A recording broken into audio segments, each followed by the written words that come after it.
Back water boat. নমস্কার বন্ধুরা, আমরা কোলাম বিচ থেকে কুইন। তারপরে চলে গিয়েছিলাম ব্যাক ওয়াটারে।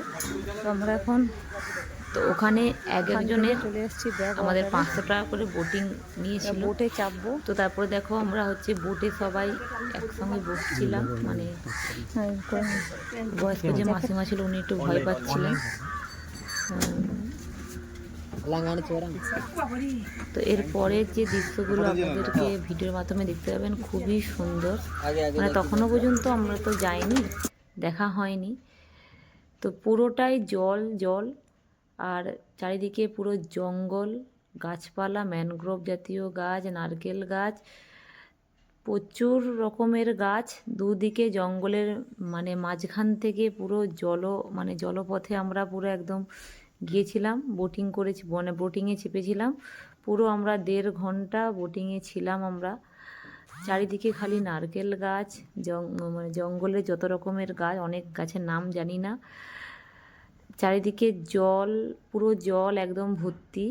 তো দেখতেই পাচ্ছ ওগুলো হচ্ছে বিভিন্ন অনেক অনেক বোটিং, মানে প্রচুর বোট আছে সেখানে। আর এগুলো হচ্ছে ওখানে চা খাওয়ার জায়গা, হালকা রেস্টুরেন্টও মিডিলে ছিল। তো যার যেরকম সুবিধা মতন সেখানে চা খেতে পারে বা কোনো রকম মানে হালকা টিফিন করতে পারে। এটা হচ্ছে এখানে রেস্ট 15 মিনিটের জন্য রেস্ট দেয়। তো আমরা কেউ নামিনি এখানে। এখানে পুরো বালি বালি, এখানে চড়া। ওই বালির ওই দিকে আছে পুরো একদম সমুদ্র, আর সে সমুদ্রের ভীষণ ঢেউ, ওটা সংযম স্থল একদম, মানে নদী আর সমুদ্রের যে সংযোগ স্থল সেটা হচ্ছে। আর পুরো চারিদিকে দেখো জল। এই পাথরটা দেখো পুরো হাতির সুঁড়ের মতন, পুরো একদম যেমন সামনে হাতির সুঁড় থাকে, পেছনে ল্যাজ থাকে, সেরকম। আর এগুলো ছিল স্কটেজ। এটা 14টা স্কটেজ ছিল। এই স্কটেজগুলোর ভেতরে 5 স্টার হোটেলের মতন নাকি করা আছে। এই পুরো এক একটা হোটেলের ভাড়া নাকি 15,000 টাকা করে এক এক রাতে, মানে এক এক দিনের জন্যে। তো মানে আমাদের যে বোটিংয়ে করে যাচ্ছিলাম উনিই বলছিলেন যে এগুলো হচ্ছে এক একটা স্কটেজ, এখানে 14টা আছে এরকম। ওর ভাড়া এক এক দিনের 15,000 টাকা করে। পুরোটাই চারিদিকে জল, আর মাঝখানে ওরকম স্কটেজ, কতই সুন্দর না। আর তার ভিডিওটা একটু করলাম। আর তার পেছনে দেখো পুরো নারকেল গাছ, পুরো ভর্তি, পুরো নারকেল গাছ, নারকেল গাছে একদম চারিদিকে ভর্তি নারকেল গাছ, জল এত সুন্দর লাগছিল কি মানে বলার মতন নয়।